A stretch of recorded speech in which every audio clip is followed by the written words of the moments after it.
ini itu dia berdasarkan wilayah. Jadi ngambil sampelnya itu berdasarkan wilayah. Contohnya adalah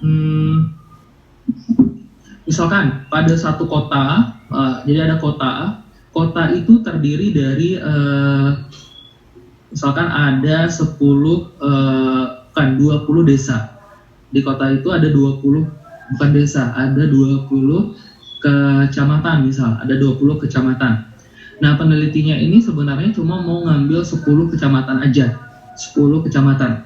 Nah, kalau dia menerapkan sistem cluster, maka 20 kecamatan ini dia random, dia acak, nanti dapat 10 kecamatan. Anggaplah kecamatan nomor 1, nomor 4, nomor 5, nomor 6, nomor 9, nomor 12, nomor 13, 1, 2, 3, 4, 5, 6, 7, nomor 8, nomor 10. Berarti ada 10 ya sampelnya dia. Itu berarti dia menerapkan sistem cluster. Jadi cluster itu harus diambil semua. Beda sama stratified tadi. Kalau stratified kan diambilnya sebagian. Kelas 1 30%, kelas 2 30%, kelas 3 30%. Tapi kalau dia sistem cluster, semuanya harus diambil. Terus ada lagi multi-stage. Kalau multi-stage ini itu biasanya adalah kalau dia memakai ini teknik sampelnya lebih dari satu. Misal nih, awalnya dia ada sampel 1000, kemudian dia mau pakai pola sistematik, berarti setiap pelipatan 7 dia ambil, nanti dapat sampelnya sisanya sekarang jadi 500. Nah, padahal dia cuma butuh 200, dia simple random, dia kocok-kocok biasa. Nah, itu kan pertama dia pakai sistematik, kedua dia pakai simple random. Nah, itu berarti dia multi stage. Jadi multi stage itu ada lebih dari satu teknik sampling yang dipakai, atau bisa juga lebih dari satu tapi diulang. Jadi awalnya simple random, kemudian di simple random lagi, itu juga bisa. Itu juga masuk ke dalam pengertian dari multi stage. Oke, sampai sini ada yang mau ditanyakan tentang teknik sampling? Dokter, mohon maaf, tadi udah kerekam belum ya? Soalnya tanda kerekamnya itu baru muncul setelah ganti host, Dok. Setelah ganti host, ada ganti sih tadi. Jadi maksudnya tadi ini dokter nge-record semua nggak ya? Atau hanya yang baru, Dok? Aku kurang tahu. Tuh, bentar. Siapa tuh? Kak Rima ya? Iya, kenapa, Dok? Ini ada pertanyaan. Coba tadi gimana pertanyaan? Mohon maaf, ini sudah ke-record semua belum ya? Iya, Dok. Tadi kan sempat itu jaringannya, tapi sekarang udah ke-record lagi kok. Tapi dari awal ke-record nggak, Kak? Dari awal iya ke-record. Oh ya udah, terima kasih. Iya. Oke. Ke-record katanya. Oke. Ya, sekarang kita lanjutin. Sekarang kita masuk ke angka ya, angka mortalitas sama morbiditas. Nah, jadi ada beberapa mortalitas, morbiditas, di mana ada namanya prevalensi. Prevalensi itu adalah jumlah dari seluruh kasus dibagi dengan populasi beresiko. Jadi misalkan pada tahun 2020 ada kasus DM sejumlah 100 dari 1000 populasi. Berarti prevalensi DM di tahun 2020 adalah 100 per 1000. Jadi jumlahin aja semua kasus dibagi dengan populasi beresikonya. Kemudian kalau incidence itu adalah jumlah kasus baru dibagi dengan populasi beresiko. Misal nih, kasus DM di tahun 2019 itu ada 200. Kemudian pada tahun 2020 dicek lagi, tapi bulan Juni kasus DM-nya sekarang jadi di 2020 jumlah totalnya ada 50. Nah, terus pertanyaannya, berapa insidensi DM pada bulan Juni 2020? Nah, berarti berapa nih insidensinya? Berarti kasus baru dibagi dengan populasi beresiko, berarti 50 dibagi dengan populasi beresiko yang nanti berapa populasinya. Jadi nanti bisa dikasih tahu mungkin 1000, jadi 50 per 1000. Jadi insiden itu adalah jumlah kasus baru dibagi dengan jumlah populasi beresiko. Terus ada lagi namanya attack rate. Kalau attack rate itu biasanya adalah istilah yang dipakai pada kasus KLB atau wabah, dan rumusnya sama kayak insiden. Jadi attack rate itu nama lain dari insiden pada kasus wabah atau KLB. Nah, di mana nanti contoh dia ada namanya attack rate, ada secondary attack rate. Nah, kalau attack rate rumusnya sama ya kayak insiden. Kalau secondary attack rate kayak gimana? Misal pada suatu desa, pada serangan pertama dari 20 populasi terdapat 5 orang kena diare. Berarti attack rate-nya berapa? 5/20, seperempat. Nah, terus beberapa hari kemudian terjadi serangan kedua di mana terdapat tambahan 10 orang kena diare. Nah, nanti pertanyaannya berapa secondary attack rate-nya? Nah, sebenarnya caranya gampang. Jadi secondary attack rate itu adalah orang yang kena pada serangan kedua 10 dibagi dengan jumlah populasi awal 20 dikurangi dengan orang yang kena pada serangan pertama 5. Tuh, berarti nanti secondary attack rate-nya adalah 10/15. Terus ada lagi namanya case fatality rate. Kalau case fatality rate itu artinya adalah orang yang meninggal akibat kasus dibagi dengan jumlah kasus semua. Tuh, misalnya case fatality rate COVID berapa? Berarti CFR-nya adalah jumlah orang yang meninggal akibat COVID-19 dibagi dengan jumlah seluruh orang yang terkena COVID-19. Itu CFR, case fatality rate. Terus ada angka kematian ibu. Angka kematian ibu ini adalah ibu yang meninggal akibat sebab obstetri dibagi dengan jumlah kelahiran hidup. Biasanya dikasih tahu dikalikan dengan 100.000. Jadi konstantanya tuh 100.000. Nah, biasanya tuh suka salah dalam memasukkan ibu yang meninggal akibat sebab obstetri. Sebab obstetri itu adalah ibu-ibu yang meninggal karena hamil, kemudian karena melahirkan, dan akibat masa nifas. Tuh, di luar itu tidak dihitung dalam sebab obstetri. Misalkan ibunya lagi hamil tapi meninggal karena kecelakaan, nah itu nggak masuk ke dalam sebab obstetri. Meninggal karena dibunuh, dicekik, itu nggak masuk ke dalam angka perhitungan angka kematian ibu. Nah, terus ada lagi namanya angka kematian bayi. Kalau angka kematian bayi ini adalah bayi yang meninggal dibagi dengan jumlah kelahiran hidup, biasa dikasih tahu, kemudian dikalikan dengan 100. Kalau 100 itu konstan. Oke, ada pertanyaan sampai sini?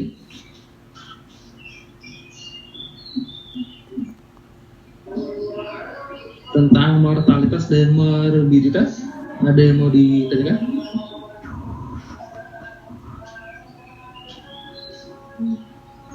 Belum?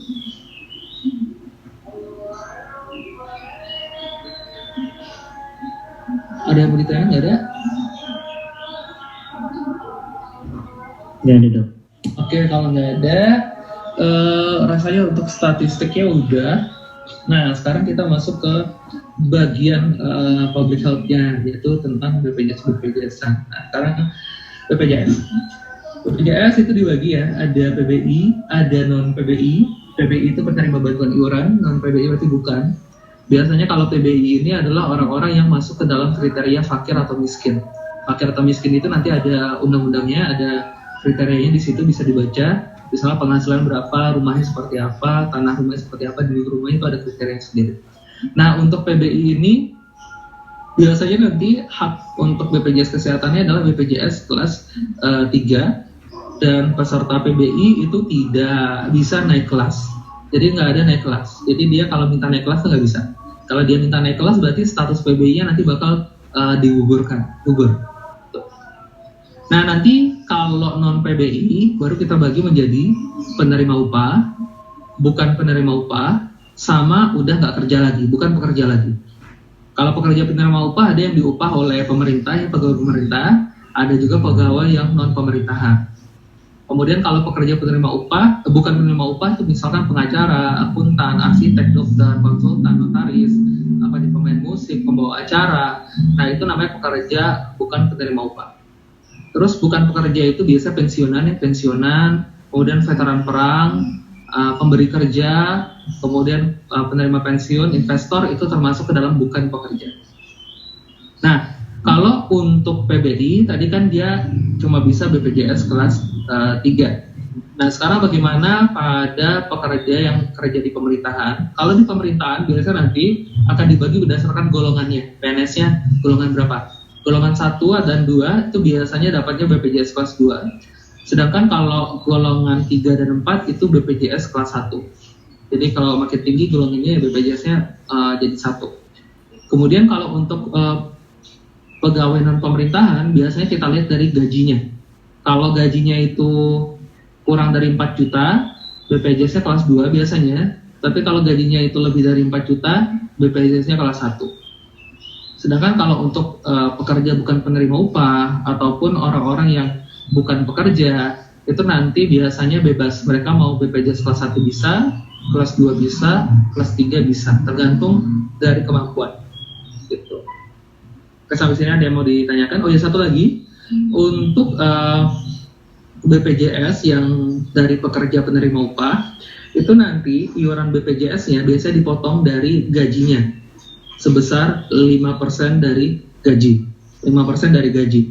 Dimana kalau dia itu pegawai pemerintahan, perbandingannya adalah 4:1. Begitu juga dengan pegawai non pemerintahan, perbandingannya adalah 4:1. Artinya 4% itu bakal dibayarin oleh yang memperkerjakannya, 1% baru yang dipotong dari gajinya dia. Gitu. Misalkan kalau gajinya itu 1 juta, berarti 5% itu berapa? 50.000 ya? 50.000. Nah, 50.000 berarti yang harus disetorin setiap bulan untuk bayar BPJS. Tapi ada perbandingan lagi, di mana empatnya itu harus dibayarkan oleh yang memberikan kerja, satunya baru dipotong dari gajinya dia. Jadi nanti pemotongannya nggak 50.000 ini. Jadi 4% yang harus dibayarin oleh pemerintahnya, 1% yang dibayarin dari gajinya, diambil dari gajinya. Jadi kalau kita lihat 1% ya 1/100 dari 1 juta berarti berapa tuh? 10 ya, 10.000. Jadi 10.000 yang memang dipotong, 40.000 itu yang dibayarkan oleh pemberi kerjanya. Tuh. Oke, ada pertanyaan sampai sini?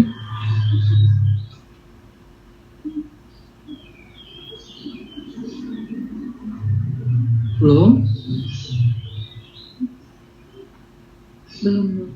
Oke, kalau belum, kita lanjutin. Sekarang kita masuk ke pembayaran di era BPJS. Nah, sistem pembayaran di era BPJS itu ada namanya kapitasi dan non kapitasi. Nah, biasanya sistem pembayaran kapitasi atau non kapitasi ini itu berlaku di vaskes primer. Vaskes primer itu kayak puskes. Nah, atau klinik pratama. Nah, kapitasi itu contohnya adalah, jadi pada sistem kapitasi itu BPJS itu sudah mematok, jadi satu puskes itu sudah dihitung tanggungan per bulan itu berapa kepala, berapa pasien. Misal anggaplah klinik. Jadi anggaplah klinik dokternya ini 1 bulan itu diprediksi ada 100 orang yang berobat. Ada 100 orang. Nah, oleh BPJS, 1 orang itu dihargai, anggaplah biar gampang hitungnya 1.000. Sehingga kalau ada 100 orang, maka tiap bulan ada 100 kali 1.000. Berarti setiap bulannya dia 100.000. Nah, jadi nanti BPJS bakal memberikan dana ke klinik tersebut sebanyak 100.000 untuk menangani 100 orang tadi. Tuh. Yang mana nanti pemeriksaan yang ditanggung itu include pemeriksaan sederhana, pengobatan, sama konsultasi medik. Gitu. Nah, kalau misalkan duitnya berlebih, berarti kelebihannya boleh untuk dokter atau puskesnya tadi, tapi kalau kurang, ya berarti harus ditombokin oleh dokter atau puskesnya tadi. Gitu. Jadi sebenarnya sistem kapitasi itu berusaha agar kita lebih mengedepankan aspek promotif preventif daripada kuratif. Terus ada lagi namanya sistem non kapitasi. Ini sama di vaskes primer juga. Ternyata klinik dokter tadi itu bisa rawat inap, ada rawat inapnya juga.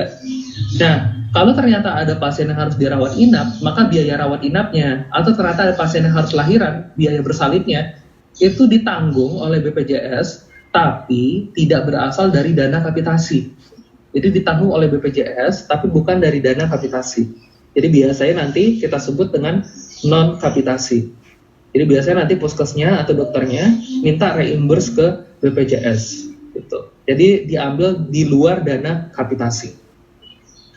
Jadi nanti pelayanan yang termasuk ke dalam non kapitasi itu ada ambulan, kemudian obat rujuk balik, screening, cancer cervix, rawat inap, bersalin, dan biaya buat KB. Lalu kalau di fase selanjutan, pembayaran itu biasanya pakai sistem INA-CBG, Indonesian Cash Based Group, atau cash payment, di mana pada INA-CBG ini Jadi per penyakit itu sudah ada kuota, udah ada alokasi dananya berapa. Misalkan untuk DBD dirawat 3 hari, untuk biaya obat, biaya pemeriksaan dan lain-lain ditanggung 3 juta. Tuh, kalau misalkan lebih dari 3 juta tentu tidak bisa diklaim lagi dari Dinas CBG-nya. Jadi Dinas CBG itu dia sudah ada patokan-patokannya berapa. Terus ada lagi out of pocket atau fee for service. Ini biasanya kalau pasien umum kan bayar aja, tinggal bayar sendiri. Itu namanya out of pocket atau fee for service. Tuh, sampai sini ada apa pertanyaan?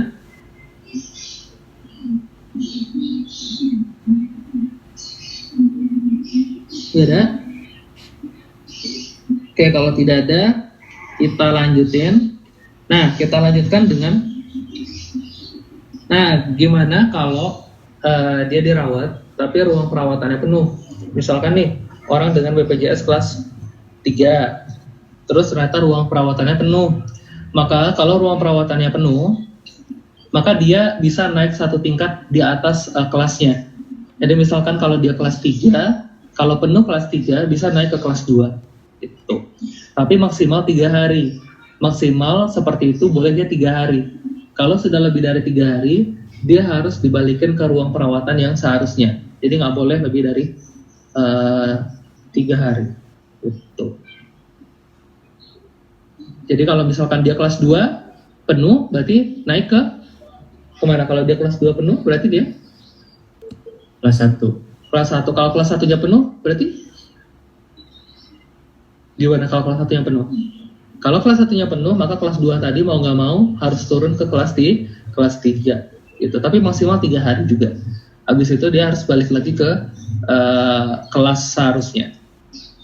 Nah, BPJS kelas 3 atau PBI itu nggak bisa naik kelas ya. Jadi PBI tidak bisa naik kelas. Kalau yang lain-lain itu bisa naik kelas, dimana kalau misalkan dari kelas 3 ke kelas 2, kalau mau naik bisa, tapi nanti selisih biaya Dinas CBG-nya harus bayar. Tuh. Terus kalau dia ke kelas 1 juga bisa, kemudian nanti sama, dia harus bayar selisih tarifnya berapa. Ke kelas 2, kelas 1 juga begitu.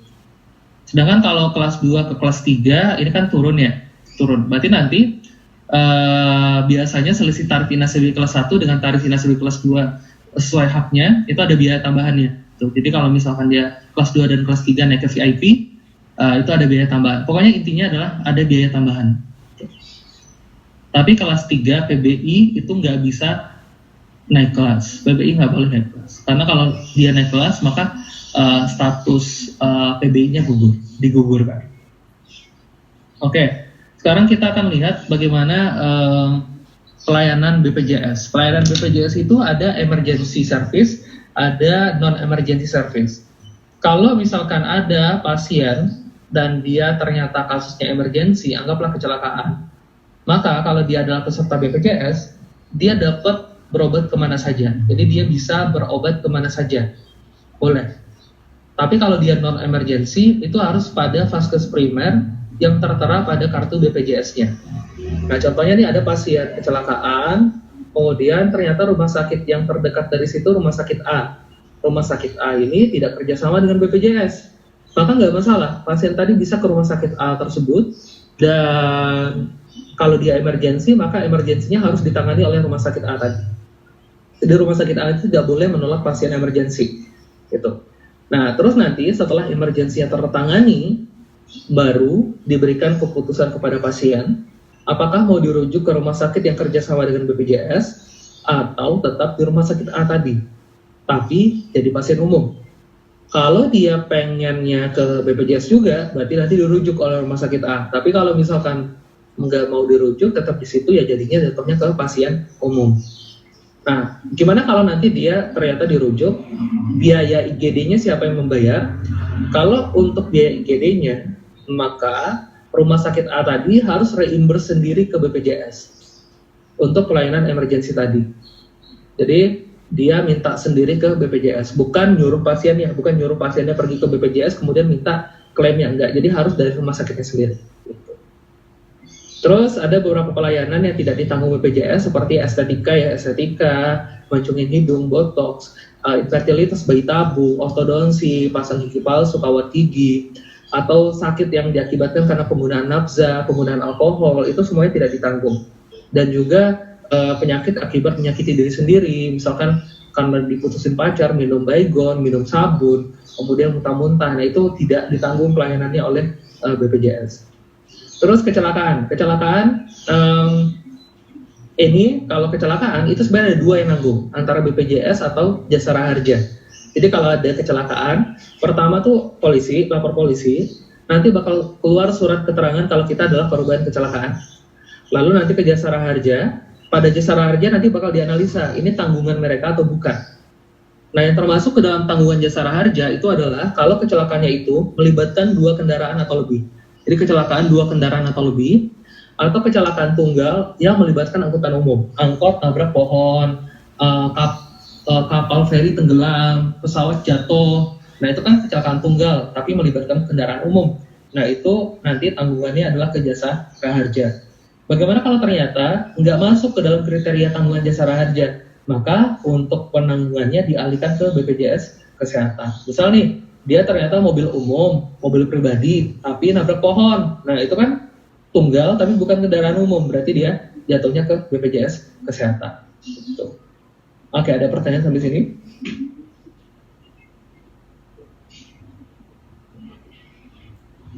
Belum? Oke, kalau belum ada? Belum. Oke. Aku mau tanya, Oh ya, kalau yang ditanggung Jasara Harja itu minimal berapa uang dok yang dibayarkan? Kalau untuk Jasara Harja itu biasanya maksimal 20 juta. Jadi tanggungannya maksimal 20 juta. Jadi kalau misalkan lebih dari 20 juta, biasanya nanti penanggungannya akan dialihkan ke BPJS. Kalau pasiennya punya BPJS. Masih dok. Sama-sama. Ada pertanyaan lagi?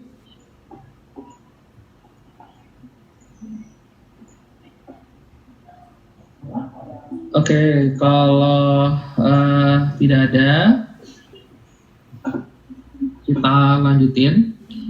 Nah, sekarang kita lanjutkan kita masuk ke hubungan antara dokter sama pasien. Nah, hubungan dokter pasien itu ada 3 macam. Ada namanya paternalistik, partnership, dan engineering. Paternalistik ini adalah hubungan lama ya, di mana dokter itu lebih dominan daripada pasien. Jadi apa kata dokter, pasien iya aja. Nah, itu paternalistik. Kemudian sekarang polanya berubah jadi pola partnership, di mana ada kerjasama, ada diskusi antara pasien dan dokternya. Itu namanya pola partnership. Terus ada lagi pola engineering. Kalau engineering itu berarti biasanya pasiennya lebih dominan daripada dokter. Biasanya itu terjadi ketika mau medical check up, mau cek lab. Nah itu kan biasanya pasien yang nentuin dia mau ngapain. Nah itu namanya pola engineering. Nah terus ada lagi namanya prinsip kedokteran keluarga. Prinsip kedokteran keluarga itu ada 4: komprehensif, holistik, terpadu, dan berkesinambungan. Nah yang dimaksud dengan komprehensif itu adalah dia nggak hanya ngobatin, tapi juga ada aspek promotifnya, preventifnya, kuratifnya, dan rehabilitatifnya. Terus ada lagi namanya holistik. Holistik itu dia nggak hanya ngeliat pasien sebagai fisikal aja, tapi ada bio-psikososialnya juga. Jadi psikologis pasiennya juga diperhatikan. Nah, terus ada lagi namanya terpadu. Kalau terpadu itu berarti si dokter dalam menangani pasien ada kerjasama dengan pihak lain. Jadi nggak hanya sendiri. Misalkan dokter kerjasama sama bidan, dokter kerjasama sama LSM, koas kerjasama sama bicil, sama perawat. Nah itu terpadu. Terus ada berkesinambungan. Kalau berkesinambungan itu ada follow up. Jadi diikutin pasiennya. Jadi nggak hanya pada satu waktu aja. Jadi ada follow up-nya seperti apa. Nah, terus ada lagi namanya family assessment tool. Kalau family assessment tool ini kita pertama ada namanya family genogram. Nah, genogram ini mungkin yang paling sering kita temukan. Di mana genogram itu kan ada istri, suami, kemudian nanti ada anak-anaknya, kemudian ini usianya berapa, sakitnya apa aja, udah meninggal apa belum. Nah itu semuanya bisa dilihat pada family genogram. Keuntungannya adalah kalau pada family genogram kita bisa tahu pola pewarisan penyakit di keluarga itu seperti apa. Itu nanti bisa terlihat dalam family genogram. Lalu ada lagi namanya family lifeline. Kalau family lifeline itu berarti kita melihat kronologis stres kehidupan pada satu individu mempengaruhi penyakitnya. Misal, contoh family lifeline ini, dia punya migrain. Migrainnya itu suka kambuh-kambuh. Nah, kalau kita analisa nanti, misalkan pada usia 24 tahun, ketika dia mau ikut UKDI, migrainnya kambuh, mungkin fase-nya 5.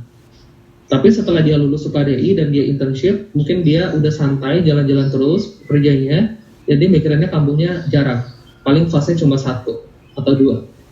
Terus pas dia nikah umur 27 tahun, karena baru pengantin baru, bahagia, migrainnya nggak ada. Migrainnya paling kambuhnya fase 1 atau 2.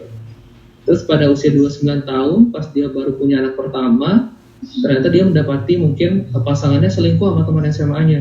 Nah, mulai sakit kepala, mulai kambuh migrainnya, itu berarti dia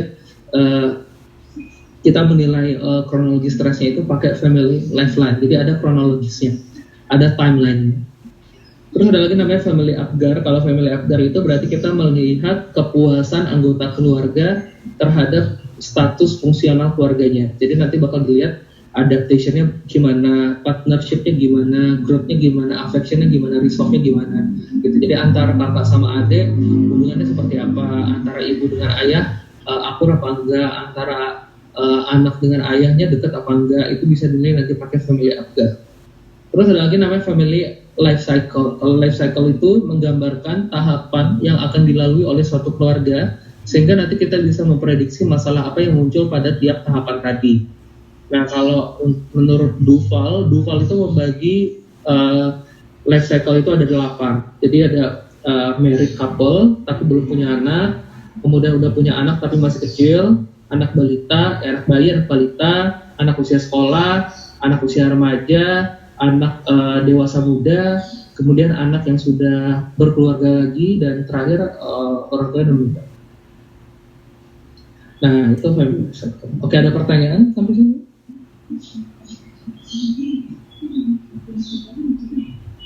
Oke, kalau belum, kita lanjutin lagi. Sekarang kita masuk ke media promosi kesehatan. Media promosi kesehatan itu ada yang massal, ada yang berkelompok. Kalau massal itu berarti biasanya adalah audiensnya lebih dari 15 orang. Kalau berkelompok, audiensnya biasanya kurang dari 15 orang. Nah, kalau massal itu ceramah, metodenya ceramah, diskusi di media elektronik atau billboard, pasang billboard. Biasanya pasangnya di jalan tol atau jalan besar. Kemudian kalau dia mau berkelompok, biasanya itu diskusi. Bisa buzz group discussion. Buzz group itu nanti sepasang dulu. Kemudian bisa diskusi kelompok. Diskusi kelompok itu berarti ada pemimpin diskusi, kemudian ada anggota diskusinya, saling bertukar pendapat. Kemudian satu orang nanti bakal bikin tanggapan terhadap pendapat yang lain. Lalu ada brainstorming. Kalau brainstorming ini nanti sama kayak diskusi kelompok, cuma bedanya kalau brainstorming itu semua ide dikumpulin dulu, baru nanti diskusi. Lalu ada pola snowball. Kalau snowball itu yang awalnya cuma sepasang-sepasang, digabungin jadi 4, gabungin jadi 8, gabungin jadi 16. Jadi makin lama nanti makin banyak anggota diskusinya, itu snowball. Nah, promosi kesehatan nanti kita ada namanya sasaran primer, sekunder, sama tersier. Kalau sasaran primer itu adalah orang yang kita harapkan perilakunya berubah. Jadi kalau misalkan kita edukasi tentang pemberian ASI, pentingnya pemberian ASI, berarti sasaran primer kita siapa? Kalau bentuk ini kita pentingnya pemberian ASI, sasaran primer kita siapa tuh berarti? Ibu hamil atau ibu hamil atau ibu yang sedang menyusui, betul. Kalau sasaran sekundernya berarti kelompok yang mampu mempengaruhi sasaran primer, biasanya kayak tokoh masyarakat atau misalkan ibu kader. Sedangkan kalau tersier itu berarti ke pembuat kebijakan, berarti kan pemerintahan, misalkan camat, lurah. kepala desa. Nah, sekarang kita masuk ke sistem rujukan. Rujukan itu nanti berdasarkan tingkatannya, ada rujukan vertikal. Vertikal itu berarti dia dari atas, vertikal kayak dari PKM ke RS tipe D, RS tipe D ke tipe C ke tipe B, tipe B ke tipe A, itu vertikal. Kalau horizontal berarti antar sesama rumah sakit, B ke B, A ke A, C ke C. Nah, biasanya kalau dia horizontal, itu kan karena rumah sakitnya penuh mungkin kamarnya, jadi dicari rumah sakit lain yang setipe. Kalau dia vertikal itu biasanya pada rujukan BPJS ya. Rujukan BPJS kan berjenjang. Jadi dari fase primer ke tipe D, T ke C, C ke B, B ke A biasanya. Nah, nanti juga ada rujukan yang berdasarkan tujuan. Kalau berdasarkan tujuan itu, ada yang tujuannya adalah kesehatan masyarakat, ada yang tujuannya adalah kesehatan individual. Kalau tujuannya kesehatan masyarakat, itu nanti biasanya adalah pada wabah paling sering terjadi. Jadi pada kasus wabah ada namanya rujukan sarana. Sarana itu artinya pemerintah mendatangkan bantuan laboratorium untuk mendiagnosis penyakit.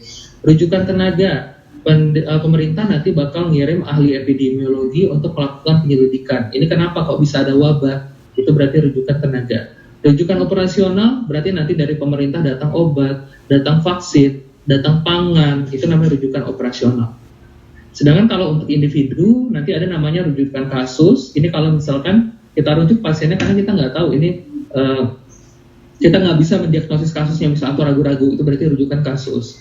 Ada rujukan bahan atau spesimen, misal mau cek BTA, ternyata reagen BTA-nya habis, lalu dahak pasiennya kita kirim ke rumah sakit sebelah untuk dicek, itu namanya rujukan bahan atau spesimen. Sedangkan kalau rujukan ilmu pengetahuan, itu biasanya mendatangkan ahli untuk melakukan pelatihan, mungkin untuk membantu mendiagnosis satu penyakit. Itu namanya rujukan ilmu pengetahuan.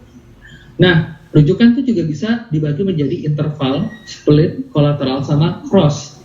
Interval referral itu artinya dokternya itu merujuk pada satu dokter yang lain pada jangka waktu tertentu, dan selama pasien di dokter yang lain, dokter awal itu tidak menangani pasien itu. Misal nih, dokter umum, dia biasanya ada pasien hipertensi, udah ditanganin biasa sama dokter umum itu. Ternyata dokter umumnya ini pas cek-cek pasiennya, kok pasiennya kayak ada retinopati hipertensi. Terus dirujuklah ke dokter mata. Nah, selama di dokter mata nggak ditanganin dulu sama dokter umumnya, itu namanya interval referral. Lalu split, kalau split itu berarti dirujuk ke lebih dari satu dokter untuk jangka waktu tertentu, dan dokter awal tidak ikut. Artinya ini kayak interval tapi lebih banyak dokternya. Jadi kalau interval cuma satu dokter, pada split banyak dokter. Lalu ada lagi namanya kolateral. Kalau kolateral itu berarti kita barengan menangani masalah pasiennya. Kalau di rumah sakit itu kayak rubber satu pasien, ternyata pasiennya awalnya datang DM, terus ternyata ada ulkusnya, jadi di rubber sama bedah, itu namanya kolateral. Terus ada cross. Kalau cross itu berarti kita melimpahkan wewenang selamanya. Misalkan kalau di rumah sakit itu berarti dia alih rawat ya. Awalnya kayaknya ini masalahnya DM, tapi pas dikaji lagi DM-nya nggak ada masalah. Yang masalah adalah ulkusnya, misalkan ulkus DM-nya, berarti di alih rawat ke bedah, itu namanya cross referral. Atau bisa juga dokter umum udah menangani pasien ini, tapi dokter umum ini ternyata mau pindah ke kota lain, sehingga dia limpahkan pasiennya ke dokter umum di kota tersebut. Nah, itu namanya cross referral juga. Jadi melimpahkan wewenang untuk selamanya. Jadi dia nggak nangani pasien itu lagi. Ada pertanyaan sampai sini? Dok, mau tanya dok.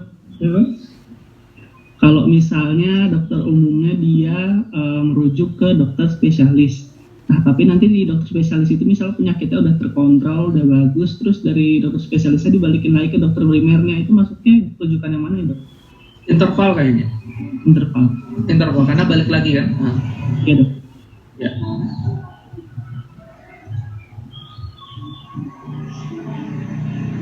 Oke, ada pertanyaan? Oke, kalau belum, ini ada kerucut pengalaman ya. Jadi kalau kita sekedar membaca, biasanya yang diingat cuma 10%. Kalau kita baca plus dengar, yang diingat cuma 20%. Baca, dengar, lihat gambar, diagram, lihat video, film 30%. Baca, dengar, nonton video online, kelas online, kemudian diskusi, kemudian mungkin nanti diskusi itu 50%. Tapi kalau kita baca, dengar, lihat video, habis itu kita presentasikan atau kita ajarin ke orang, itu 70% yang bisa diingat.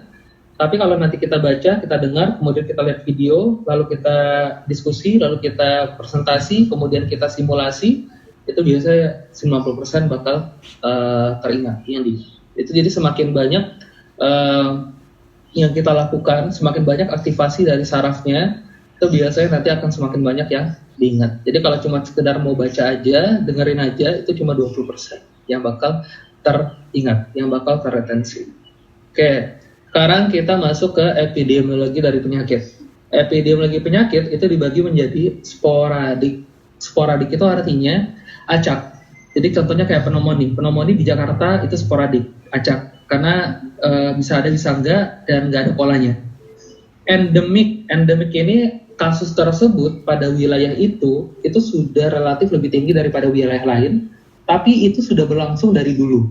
Itu namanya endemik. Misalnya kayak malaria di Papua itu kan memang tinggi daripada daerah lain, tapi dari dulu udah seperti itu. Itu namanya endemik. Lalu ada KLB atau wabah, kayak COVID itu kan KLB atau wabah. Nah, kapan kita bilang jadi ada penyakit yang sebelumnya belum ada, lalu tiba-tiba ada, atau penyakit yang dulunya itu udah tereradikasi, tapi sekarang muncul kembali. Itu bisa juga termasuk ke dalam kriteria KLB atau wabah. Nah, KLB itu biasanya adalah untuk daerah kecil ya. Jadi daerah kecil, misalnya desa, kalau dia itu nanti meluas ke antar kota, namanya epidemik. Kalau nanti dia meluas sampai ke antar negara, namanya pandemik. Kayak COVID, mungkin dia KLB dulu di satu daerah di Wuhan sana, kemudian kena ke kota-kota lain selain Wuhan, jadi epidemik, kemudian kena sampai ke negara-negara lain, Indonesia, dan pokoknya kemana-mana jadinya pandemik, itu antar negara. Beda KLB sama wabah adalah kalau wabah itu biasanya dikhususkan untuk KLB yang angka kematiannya banyak dan penyebarannya cepat. Itu kematiannya banyak dan penyebarannya cepat, itu wabah. Nah, penetapan pelaporan KLB itu biasanya awalnya dari masyarakat dulu, lapor ke Puskes, nanti Puskes lapor ke Dinkes, Dinkes lapor ke Dinkes Provinsi, Kabupaten ke Provinsi, Provinsi nanti ke Kementerian Kesehatan. Dari Puskes nanti biasanya bakal disuruh bikin laporan W1 dulu, laporan awal, artinya pada laporan awal ini berapa orang yang kena, berapa orang yang meninggal. Habis itu nanti dia bikin laporan W2. Laporan W2 itu adalah laporan mingguan, weekly reportnya. Jadi nanti dia setiap hari Senin dikirim laporan mingguan, berapa tambahan kasus, berapa tambahan orang yang meninggal, itu nanti di laporan W2. Nah, bedanya satu lagi adalah kalau KLB, Dinkes boleh netapin, tapi kalau dia wabah, itu penetapannya harus dari Menteri Kesehatan. Karena kalau wabah nanti implikasinya adalah ada implikasi sosial ekonominya juga, gitu. Makanya harus dari Kementerian Kesehatan. Kemudian ada pola epidemi penyakit menular. Pola epidemi penyakit menular ini ada dua, common source and propagated source. Dari namanya kalau common source berarti dia berasal dari satu sumber gitu. Ada namanya point common source, continue common source, dan intermittent common source. Nah, bedanya apa? Kalau point common source itu contohnya, misal ada kondangan, jadi pada satu desa itu digelar pesta pernikahan. Nah, orang-orang yang datang ke pesta pernikahan ini makan nasi goreng misalkan. Makan nasi goreng, terus orang-orang yang makan nasi goreng kena hepatitis A. Nah, itu kita bilang dia point common source, karena berasal dari nasi goreng yang sama. Jadi ada titiknya, ada satu waktu tertentunya. Sedangkan kalau continue common source atau intermittent common source itu biasanya contohnya misal sungai. Nah, sungai tersebut pada satu desa dipakai untuk MCK misalkan, untuk mandi, untuk buang air, dan juga dipakai untuk minum, dipakai untuk makan, cuci piring, dan lain-lain. Sehingga nanti pada setiap bulan selalu ada anak-anak yang mengalami diare. Nah, karena ada kejadian setiap bulan dan mereka itu terpapar oleh satu sumber yang sama, kita bilang dia continue common source. Tapi kalau misalkan diarenya hanya timbul pada bulan-bulan tertentu, misalkan hanya timbul pada musim kemarau, maka kita katakan dia intermittent common source. Terus ada propagated source. Kalau propagated source itu jika penularan kasusnya itu ditularkan dari satu orang ke orang lain. Jadi misalkan kayak campak itu kan dia ditularkan dari satu orang ke orang yang lain. Nah, itu namanya adalah propagated surge gitu. Jadi propagated surge itu dari satu orang ke orang lain. Jadi misalnya kayak campak atau COVID ke satu orang ke orang lain, itu namanya propagated surge. Dan nanti untuk penanggulangan penyakit menular, pertama kita lakukan penemuan penderita dulu, habis itu lakukan penyelidikan epidemiologi dulu untuk mengetahui yang kena berapa, kira-kira penyebabnya apa, habis itu baru dilakukan pengobatan massal, pemberian imunisasi massal, dan nanti pengendalian resikonya apa. Jadi kayak COVID ini, berarti cari penderitanya, kemudian lakukan penelitian COVID-19 ini penyebabnya apa, habis itu kalau ketemu obatnya, lakukan pengobatan massal, ketemu vaksinnya, kita vaksinasi massal, dan nanti pengendalian risiko, mungkin dengan social distancing dan lain-lain. Oke, ada pertanyaan?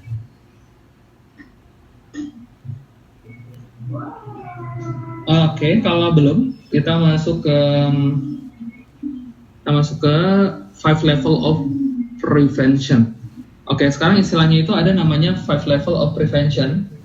Di mana 5 level of prevention ini ada health promo, specific protection, early diagnosis, disability limitation, sama rehabilitation. Health promotion sama specific protection dia dilakukan pada orang yang sehat. Health promotion itu contohnya penyuluhan demam berdarah, itu health promotion. Kalau specific protection berarti kita mencegah agar dia nggak sakit. Jadi dia sehat, kita cegah biar dia nggak sakit. Misalkan vaksinasi, kalau belum vaksinasi, cuci tangan pakai sabun biar nggak kena COVID, itu berarti specific protection. Kemudian early diagnosis dan prompt treatment. Nah, early diagnosis and prompt treatment itu contohnya adalah dilakukan tindakan pada orang yang udah sakit.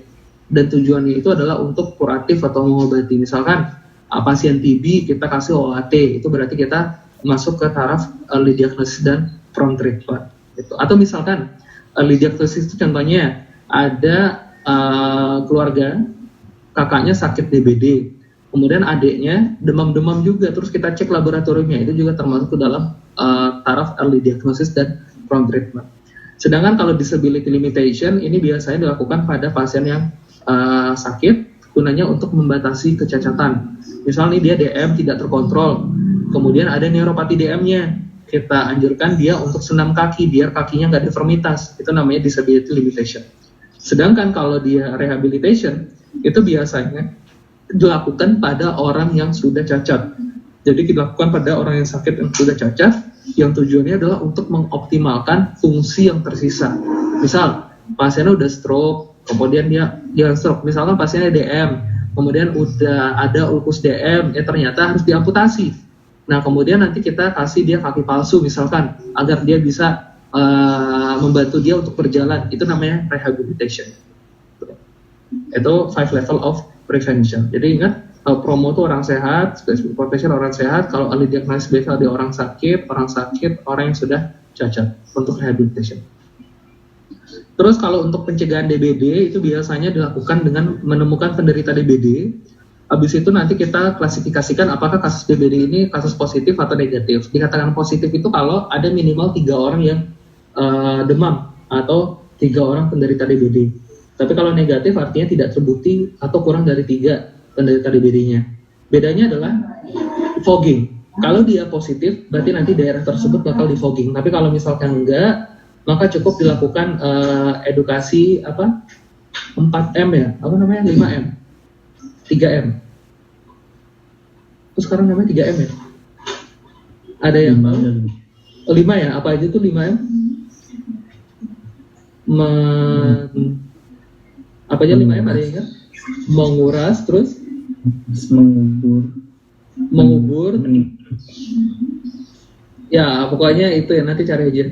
Jadi menguras, mengubur, ya pokoknya cuma itu. Tapi kalau misalkan dia positif, itu biasa kita lakukan fogging.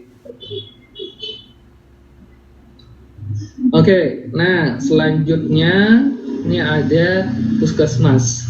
Puskes itu unit pelayanan dasar di mana dia bertanggung jawab biasanya pada 30.000 penduduk. Jadi satu puskes itu untuk 30.000 penduduk. Artinya kalau penduduknya lebih dari 30.000 berarti butuh 2 puskesmas. Nah, puskesmas ini kita bagi berdasarkan luas wilayah, ada induk, satelit, sama keliling. Kalau induk itu berarti setingkat kecamatan, satelit setingkat kelurahan, dan keliling berarti dia mobile. Gunanya adalah untuk menjangkau daerah-daerah yang terisolir. Bisa mungkin pakai mobil, bisa juga nanti dengan perahu kalau dia kepulauan. Sedangkan kalau untuk layanan, ada namanya puskesmas perawatan, ada puskesmas non perawatan. Kalau perawatan tentu yang 24 jam buka, tapi kalau non perawatan ya mungkin sampai siang atau sore aja. Terus evaluasi program, terutama program puskes, itu pertama adalah kita harus evaluasi di fase input. Input itu misalkan kita mau bikin penyuluhan demam berdarah, berarti inputnya adalah ada pesertanya, ada materinya, ada bahan-bahan yang mau diedukasi, itu input. Proses itu berarti proses kita memberikan penyuluhan tadi. Kalau output itu adalah hasil short term yang kita harapkan, hasil jangka pendek yang kita harapkan terjadi. Sedangkan outcome itu adalah hasil jangka panjang yang kita harapkan terjadi. Nah, contohnya kalau kita mau melakukan penyuluhan demam berdarah, maka outputnya apa kalau penyuluhan demam berdarah? Outputnya yang kita pengenin. Contohnya apa tuh kalau output? Kita mau melakukan penyuluhan demam berdarah, berarti outputnya hasil short term yang bisa kita langsung nilai. Apa? Hasil yang bisa langsung kita nilai. Peningkatan pengetahuan. Bisa. Peningkatan pengetahuan bisa. Dengan post-test ya bisa. Betul. Sedangkan kalau untuk outcome-nya apa yang kita harapkan? Aplikasiannya, Dok. Ya, kalau kita penyuluhan demam berdarah, aplikasinya, sehingga nanti pada akhirnya, apa yang terjadi? Kita penyuluhan dia Berubah perilaku dong. merubah perilaku yang pada akhirnya Bikin angka penyakitnya turun. Betul, menurunkan angka kasus demam berdarah. Jadi outcome-nya nanti diharapkan terjadi penurunan kasus demam berdarah. Tuh.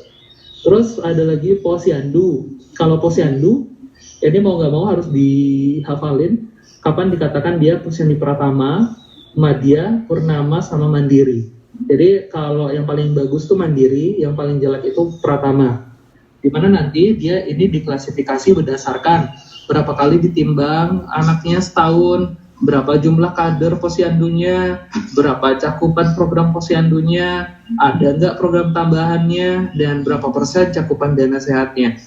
Nah, jadi kalau untuk pratama yang paling jelek, jadi biasanya kadernya kurang dari 5, nimbangnya kurang dari 8 kali setahun. Kalau bedain pratama sama madya, ya tinggal lihat kalau di madya itu udah lebih dari 8 kali penimbangan setahunnya, kadernya udah 5 atau lebih. Bedain madya sama purnama sebenarnya gampang, lihat aja cakupan programnya. Kalau cakupan program pada madya itu masih kurang, kalau di purnama udah lebih dari 50%. Plus purnama sudah ada program tambahan, kalau madya belum ada.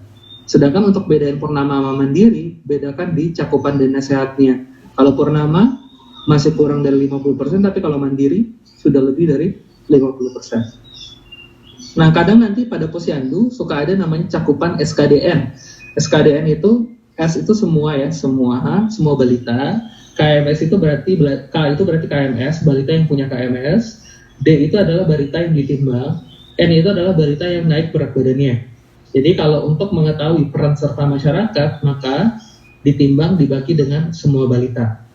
Jadi balita yang datang buat ditimbang dibagi dengan semua balita. Itu berarti peran serta masyarakat. Berhasil tidak program posyandunya, berarti berapa yang naik dibagi dengan berapa yang ditimbang. Untuk melihat cakupan programnya yang punya KMS, kemudian dibagi dengan semua balita.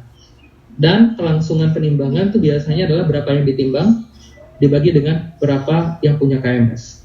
Gitu.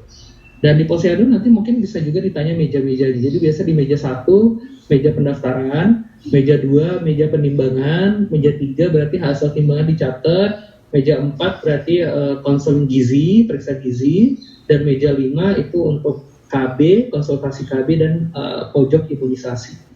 Nah, itu untuk posyandu. Oke, ada pertanyaan? Oh, udah sampai. Oke, udah selesai. Ada pertanyaan sampai sini tentang IKM-nya?